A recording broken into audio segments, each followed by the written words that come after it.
Hello everyone, welcome back to my channel. कैसे हो आप सभी? आई एम श्योर कि आप सभी लोग ठीक होंगे। तो चलिए हम लोग आज का वीडियो स्टार्ट करते हैं। इस वीडियो में हम लोग जो है बहुत ही इंपॉर्टेंट क्वेश्चन डिस्कस करने वाले हैं। ठीक है, पॉलीहाइड्रोएमनियोस। ठीक है, पॉलीहाइड्रोएमनियोस क्या होता है, इसके क्या क्या साइन एंड सिम्टम्स होते हैं, ये कितने स्टेजेस का होता है, या फिर हम बोल सकते हैं कि इसकी सिवियरिटी कितनी होती है और इसका मैनेजमेंट क्या होता है, सारी चीज़ें हम लोग जो है इस वीडियो में डिस्कस करेंगे। तो चलिए वीडियो को स्टार्ट करते हैं। और जो लोग भी चैनल पर नए हैं वो लोग चैनल को सब्सक्राइब कर ले। और अगर आपको पीडीएफ नोट्स की रिक्वायरमेंट हो तो डिस्क्रिप्शन में मेरा मेल दिया हुआ है, आप उस पर कांटेक्ट करके पीडीएफ नोट्स ले सकते हो। ठीक है, तो चलिए स्टार्ट करते हैं। पॉलीहाइड्रोएमनियोस। ठीक है, पॉलीहाइड्रोएमनियोस एक कंडीशन है जो प्रेगनेंसी के दौरान अगर होती है। ठीक है, जैसे कि हमें पता है कि जब भी कोई फीमेल प्रेग्नेंट होती है तब उसके यूट्रस में क्या होता है, बेबी पल रहा होता है, और बेबी को प्रोटेक्ट करने के लिए वहाँ पर एक फ्लूइड भी प्रेजेंट होता है। उस फ्लूइड को क्या कहते हैं? एमनियोटिक फ्लूइड कहते हैं। ठीक है, और पॉलीहाइड्रोएमनियोस की कंडीशन में क्या होता है, जो एमनियोटिक फ्लूइड है वो अपने अमाउंट से ज़्यादा बढ़ जाता है। इसी कंडीशन को क्या कहते हैं? पॉलीहाइड्रोएमनियोस कहते हैं। ठीक है, ये मेजरली इन्फेक्शंस की वजह से या फिर मतलब कुछ अदर कंडीशंस की वजह से कॉज होता है, जो हम आगे इसके कॉजेस में डिस्कस करेंगे।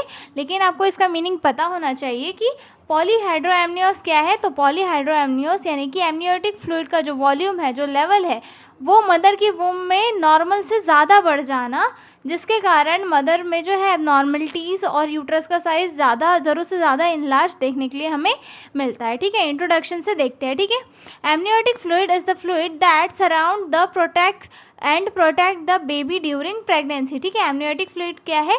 एक ऐसा फ्लूइड है जो सराउंडिंग्स में प्रेजेंट होता है और बच्चे को जो है प्रेगनेंसी के दौरान में प्रोटेक्ट करके रखता है। ठीक है, it help in foetal growth, moment, temperature control and lung development. और ये किस में हेल्प करता है?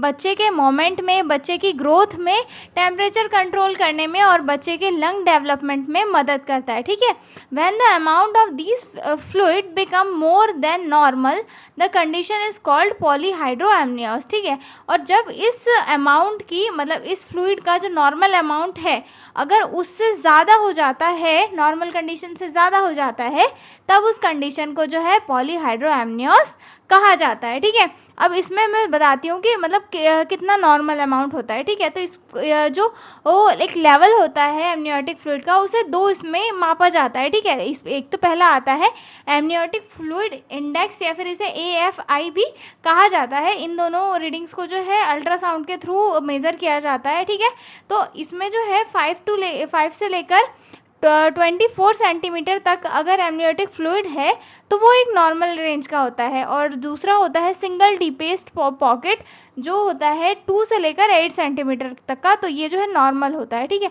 अगर इससे एमनियोटिक फ्लूइड का अमाउंट ज़्यादा बढ़ा तो उसे पॉलीहाइड्रोएमनियोस की कंडीशन में इंक्लूड किया जाता है। ठीक है, डेफिनेशन देखते हैं।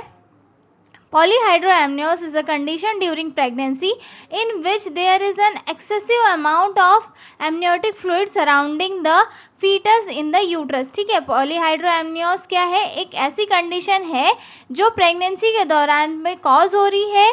ठीक है, और यहाँ पर जो एमनियोटिक फ्लूइड है जो बच्चे के या फीटस के सराउंडिंग में प्रेजेंट है, उसका अमाउंट एक्सेसिव एक्यूमुलेट हो गया है, जिसके कारण बच्चे को जो है प्रॉब्लम्स या डिस्कम्फर्ट हो रहा है और मदर की प्रेगनेंसी में कॉम्प्लिकेशन वगैरह भी क्रिएट हो जा रहे हैं। तो इस कंडीशन को क्या कहा जाएगा?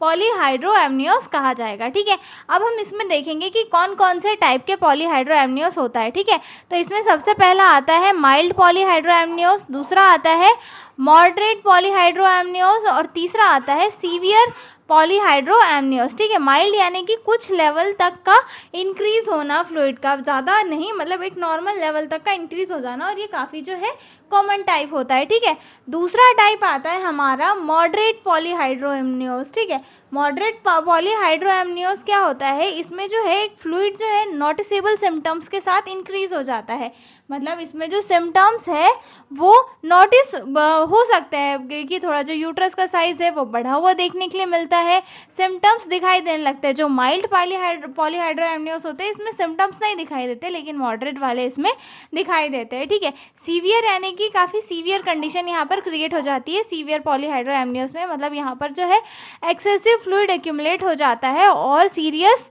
कॉम्प्लिकेशन जो है क्रिएट करता है। ठीक है, अब हम इसमें देखेंगे कि कॉजेज़ क्या क्या है पॉलीहाइड्रोएमनियोस के। ठीक है, तो इसमें सबसे मेजर जो कॉज है, जो मैंने यहाँ पे रेड इसमें लिखा हुआ है, वो है कंजेनाइटल स्वेलिंग डिफेक्ट। ठीक है, अब ये क्या होता है कंजेनाइटल स्वेलिंग डिफेक्ट, या फिर हम इसे बोल सकते हैं एट्रीसिया वगैरह भी। तो इसमें क्या होता है, बच्चा फ्लूइड को अंदर नहीं ले पाता है। जैसे कि हमको पता है कि जो एमनियोटिक फ्लूइड होता है, बच्चा उसको इनटेक करता है और यूरिन के थ्रू बाहर निकालता है, इनटेक करता है, यूरिन के थ्रू बाहर निकालता है। लेकिन कंजेनाइटल स्वेलिंग डिफेक्ट में क्या होता है, बच्चा एमनियोटिक फ्लूइड को अंदर नहीं ले पाता है और यूरिन को बाहर निकालते जाता है। तो इसके कारण क्या होता है, जो एमनियोटिक फ्लूइड होता है उसका अमाउंट बढ़ता जाता है और एक टाइम पर जो है पॉलीहाइड्रोएमनियोस की कंडीशन यहाँ पर क्रिएट हो जाती है। ठीक है, ये सबसे इंपॉर्टेंट कॉज है पॉलीहाइड्रोएमनियोस का, जो आपको ज़रूर से याद रखना है। ठीक है, कंजेनाइटल स्वेलिंग डिफेक्ट। ठीक है, दूसरा आता है डायबिटीज़ मेलाइटस। अगर मदर को डायबिटीज़ मेलाइटस है तो भी बच्चे को जो है पॉलीहाइड्रोएमनियोस होने की कंडीशन आ सकती है। ठीक है, क्यों? क्योंकि डायबिटीज़ मेलाइटस में क्या हो रहा है, मदर की बॉडी में जो ब्लड शुगर लेवल है वो इंक्रीज रहता है। मदर की बॉडी में है यानी कि बच्चे की बॉडी में जाना पक्का ही है। ठीक है, बच्चे की बॉडी में जाएगा, जिसकी वजह से बच्चा क्या करेगा, ज़्यादा यूरिन को पास करेगा। ज़्यादा यूरिन को पास करेगा तो जो एमनियोटिक फ्लूइड का अमाउंट है वो अपने आप ही ज़्यादा हो जाएगा। ठीक है, उसके बाद आता है मैटरनल इन्फेक्शंस। ठीक है, अगर मदर को किसी भी टाइप का इन्फेक्शन है तो वो बच्चे को भी बच्चे को भी होंगे, या फिर जो मदर है उसकी वजह से जो है बच्चे में जो वो एमनियोटिक फ्लूइड है उसका अमाउंट बढ़ जाएगा। जैसे कि रुबेला हो गया, ठीक है, टॉक्सोप्लाज्मोसिस हो गया, ये इन्फेक्शन जो है मेजरली कॉज करते हैं। ठीक है, उसके बाद आता है RH इनकम्पैटिबिलिटी के कारण भी होता है। ठीक है, कंजेनाइटल एबनॉर्मलिटी जैसे कि ये डाउन सिंड्रोम हो गया, इनके कारण भी हो सकता है। ठीक है, क्योंकि बच्चे की जो ग्रोथ है वो वोम में पूरी तरीके से नहीं हो रही है, इसीलिए वह जो है वहाँ पर एमनियोटिक फ्लूइड के जो अमाउंट है उसके इंक्रीज होने के चांसेस हो सकते हैं। ठीक है, मल्टीपल प्रेगनेंसीज के कारण हो सकता है। ठीक है, जुड़ा हुआ बच्चे के कंडीशन में ज़्यादा चांसेस होते हैं। जब एक से ज़्यादा बच्चे होते हैं तो फ्लूइड जो है इम्बैलेंस हो सकता है। कुछ ट्विन प्रेगनेंसीज में जो है एक बेबी को ज़्यादा ब्लड मिलता है और वो ज़्यादा यूरिन बनाता है। ठीक है, जिसकी वजह से क्या हो जाता है एमनियोटिक फ्लूइड का अमाउंट बढ़ जाता है। ठीक है, उसके बाद आता है फीटल एनीमिया के कारण भी हो सकता है। ठीक है, in many cases the exact causes unknown, जिसे एडियोपैथिक कॉज भी कहते हैं। और जो एक हमारा मॉडरेट लेवल का जो हमारा पॉलीहाइड्रोएमनियोस होता है उस कंडीशन में जो उसका कॉज होता है वो मेजरली अननोन ही होता है। ठीक है, उसके बाद फीटल इन्फेक्शन जैसे कि टॉर्च इन्फेक्शन हो गया, तो इसकी वजह से भी जो है उस फ्लूइड का जो अमाउंट है वो ज़्यादा देखने के लिए मिलता है। ठीक है, अब इसके देखते हैं साइन एंड सिम्टम्स की, कौन कौन से साइन एंड सिम्टम्स जो है देखने के लिए मिलता है। तो सबसे पहला आता है रैपिड इनलार्जमेंट ऑफ एब्डोमेन। ठीक है, जैसे कि हमने देखा बच्चे का जो मदर का जो वोम का साइज़ है वो बढ़ा हुआ होता है, जिसके कारण क्या होता है मदर का जो एब्डोमेन का साइज़ है वो भी बढ़ा हुआ देखने के लिए मिलता है। ठीक है, एब्डोमेन डिस्कम्फर्ट होता है, ब्रीथलेसनेस होती है, फीमेल को ब्रीथलेसनेस, सांस लेने में दिक्कत जो है मदर को मेजरली यहाँ पर होती है। ठीक है, स्वेलिंग इन लेग्स में स्वेलिंग देखने के लिए मिलती है, डिफ़िकल्टी इन वॉकिंग, मदर को चलने में दिक्कत होती है, बैक पेन होता है साथ ही साथ। ठीक है, और उसके बाद कुछ क्लिनिकल साइन भी दिखाई देते हैं, जैसे कि uterus larger than gestational age, जैसे कि उसकी गेस्टेशनल एज उतनी नहीं है लेकिन फिर भी यूट्रस का जो साइज़ है वो बड़ा देखने के लिए मिलता है। ठीक है, डिफ़िकल्टी इन पाल्पिटिंग फीटल पार्ट्स। ठीक है, और साथ में बच्चे के जो फीटल पार्ट्स होते हैं उन्हें पाल्पेट करने में भी दिक्कत होती है। ठीक है, फीटल हार्ट साउंड डिफ़िकल्ट होता है सुनने में। ठीक है, उसके बाद इसमें कुछ कॉम्प्लिकेशन देखने को मिलते हैं, जैसे कि प्रीटर्म लेबर आ जाता है, मतलब कॉन्ट्रैक्शंस जल्दी होने लगता है। ठीक है, बच्चे को रेस्पिरेटरी डिस्ट्रेस हो सकता है, पोस्टपार्टम हेमरेज की कंडीशन आ सकती है, मतलब मदर को जो है बच्चे की डिलीवरी के बाद सीवियर ब्लीडिंग देखने के लिए मिल सकती है। ठीक है, प्लेसेंटल एब्रप्शन देखने के लिए मिलता है, माल प्रेजेंटेशन, बच्चे की डिलीवरी कहीं से भी मतलब हो सकता है। ठीक है, उसके बाद कॉर्ड प्रोलैप हो सकता है, प्री मैच्योर बर्थ हो सकता है, फीटल डिस्ट्रेस की कंडीशन यहाँ पर आ सकती है। ये इसके कॉम्प्लिकेशन हो गए। अब बात करते हैं मैनेजमेंट की कि कौन कौन सा मैनेजमेंट यहाँ पर किए जाने होते हैं, ठीक है। तो माइल्ड केसेस में क्या किया जाता है, रेगुलर एंटेनेटल चेकअप से ही जो है मदर को ट्रीट किया जाता है, ठीक है। और इसमें जो है अल्ट्रासाउंड मॉनिटरिंग की जाती है और मदर को जो है एक एडिक्वेट रेस्ट के लिए इनकरेज यहाँ पर किया जाता है, ठीक है। और सीवियर केसेस में हॉस्पिटलाइजेशन नेसेसरी हो जाता है और साथ ही मेडिसिन दी जाती है ताकि फ्लूइड को रिड्यूस किया जा सके, ठीक है।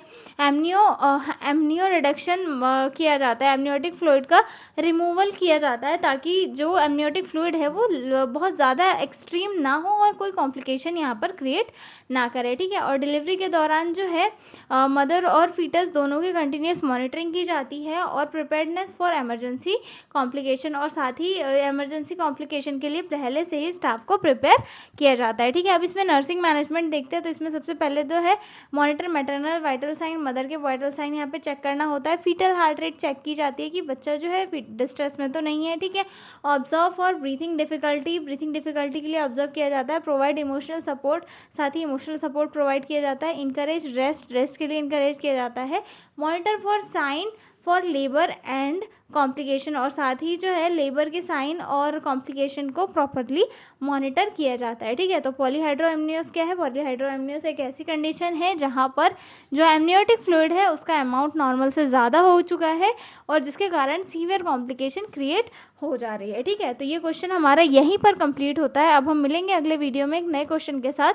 तब तक आप लोग बने रहिए मेरे साथ, और अगर आपको पीडीएफ नोट्स की रिक्वायरमेंट हो तो डिस्क्रिप्शन में मेल दिया हुआ है, आप उस पर कॉन्टैक्ट करके पीडीएफ नोट्स ले सकते हो, ठीक है। तो मिलते हैं अगले वीडियो में, तब तक के लिए बाय बाय।